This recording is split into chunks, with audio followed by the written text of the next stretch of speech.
Hello mga kabi, it's me again, RG, ang inyong kabi buddy. So for this video, mag-unboxing tayo ng binili nating Red Dot.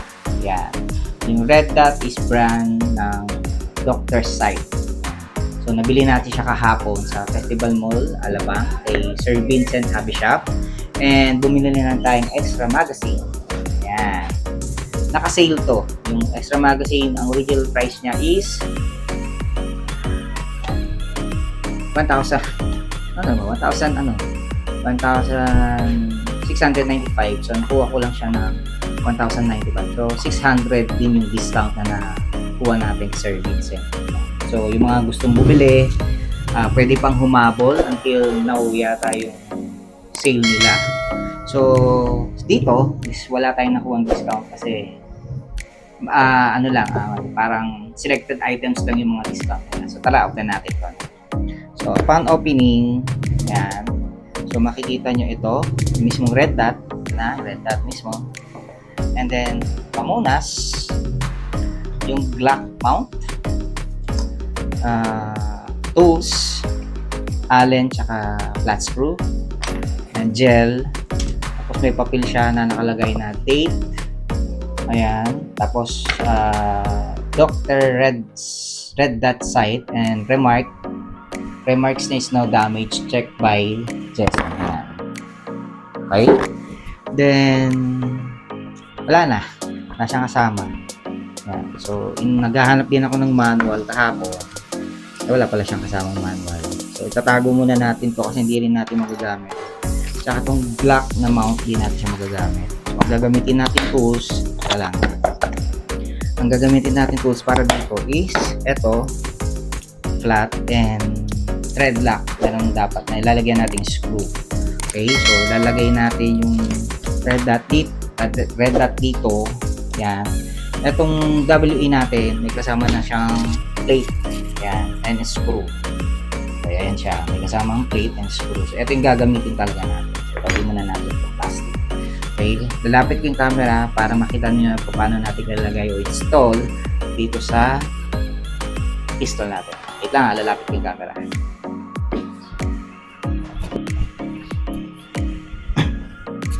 So yan, nilapit ko yung camera mga kabi para kitang-kita nyo. So ito yung kasama niya. So alam ko ito yung gagamitin natin, screw. Yung dalawang tornilyo. Sorry. Tapos ito yung plate. Then Dr. Sight. So pag tinanggal natin to mga kahabi, automatic nag-on yung red niya. Meron na ba? Ayun, meron na. Hindi ko alam kung makikita niya, pero naka-turn on. So tanggalin muna natin to. Tanggalin natin itong dalawang to gamit yung Allen wrench. Kailangan pala yung Allen wrench, sorry. So, ito, kailangan natin yung Allen. So, may kasama naman siyang Allen pag bumili kayo. So, tatanggalin natin to kasi ito dito, nilalagay yata ito sa mga may rail dito sa taas. Sa mga rifle, rifle na ganyan. Hindi siya nilalagay. Tanggalin natin itong dalawang ito. Sana nakikita nyo yung pagtanggal, no? Yan. Ito pala, dapat para then, tabi muna natin siya rito. Tabi muna natin itong ating pole. And medyo matagal tayo hindi nakagawa ng video kasi bisi-bisihan lang minsan. Nagbibisi-bisihan tayo. So again, binili ko to sa Festival Mall kay Vincent Hobby Shop. Doon na tayo bumili. Sa pagka-class, may kasama na siyang battery. Ayun yung battery niya. CR2032. So, free na yan. So, huwag nyo lang i-remove. Sabi nga, may warranty for 7 days. Okay, tanggal muna natin. Turn on, ito naman yung tatanggalin natin. At gamit tayo ng flat. So, alalay lang para hindi naman siya masira. Okay.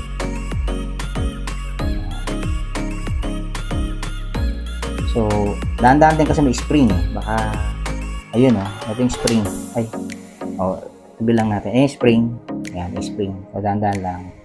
Yan, tabi natin. Then, pag nag-decide tayo na ibalik, magamit natin. Then, tanggalin natin to. Screw. Yan.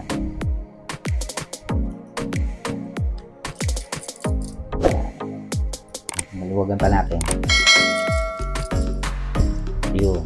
So, yan siya. So, tabi muna natin. So, ganun yung itsura niya. Lang pamit. So, punasan muna natin. Yan, para matanggal yung ano. Pagkapunas, ang gagawin natin is, ano ba? Nalagay muna natin pag ano. Muna natin kung paano siya.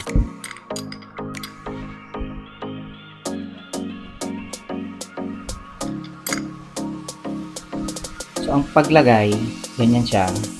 Ito yung dalawang paglagay ganun. Okay, yan. Yan yung paglagay. Then, gagamitin natin yung dalawang screw na nandito. Ano ba isang screw? Yan. Isa natin to. Kasama to sa sa binili natin before, yung plate. Ito, sa magwell.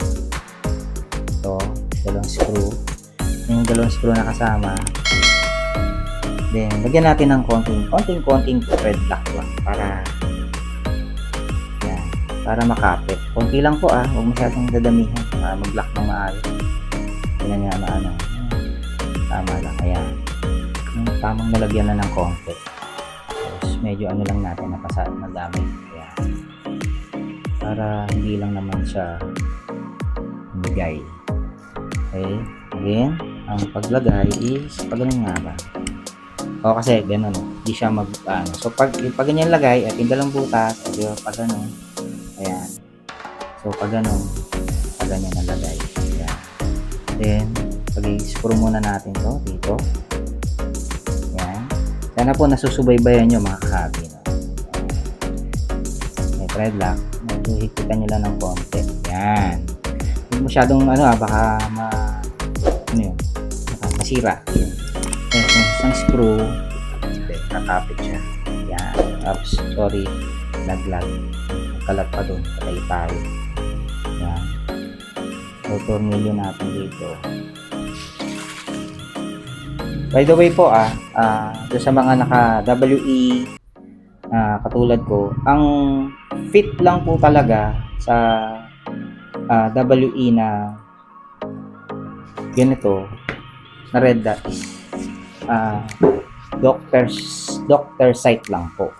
Yun lang yung pagkakaalam ko kasi may mga napanood ako sa YouTube na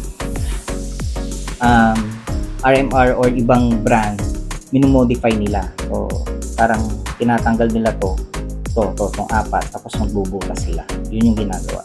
So, make sure din po na walang laman and empty po yan. Lang.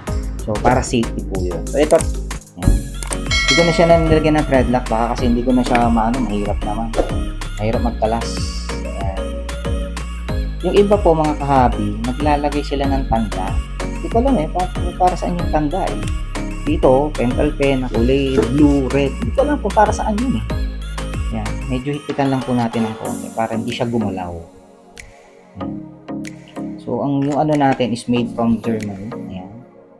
Made from Germany yung ating Ayan. Then, lagay pa natin isang screw. Ayan. Ganda niya na. Diba? Bakit nga ba gumagamit ng red dot? Para po, makain tayo ng mabilis. Para lang siya makain ng mabilis. Sana nga, makain tayo ng mabilis. First time ko rin gagamit ng ganito sa pistol. Then, hindi pa rin siya nakasiro mga kahabi. Pag bilhin nyo, don't expect ko na nakasiro. Then, hindi rin po kasi nasiro sa sa Vincent. Hindi ko alam kung sabi nila, hindi daw sila nagsisiro So, talaga magsisiro tayo na po. And, madali naman po siguro magsiro. Ayan. So, ayan na po siya. Ganda niya na. So, sana nakikita nyo. Maganda siya, simple. And siguro pag na-align ko na po siya o naayos ko na siya na zero, is testingin natin. Okay? Yan siya, maganda. So, ayan mga kahabi, mailagay na natin yung red dot na Doctor Site made in Germany. So, nabili natin again sa Vincent Hobby Shop located sa Festival Mall, Alabang Muntinlupa City. So, isisiro na lang natin siya.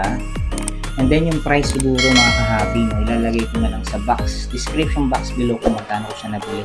Kasi baka bawal magbanggit dito, mahirap naman. So, do sa mga newbie ay maglalagay pa lang ng red dot, katulad ko sa mga WE brand na pistol, sana na subaybayan nyo po yung paglagay, and sana nakatulong po sa inyo kung paano maglagay, no? And yun po, yun lang yung video natin for today. So, maraming salamat po sa lahat ng subscribers, viewers, followers po. So, kung hindi ka pa nakasubscribe, please subscribe, hit the notification bell, follow and like para sa mga ganitong klaseng content or video.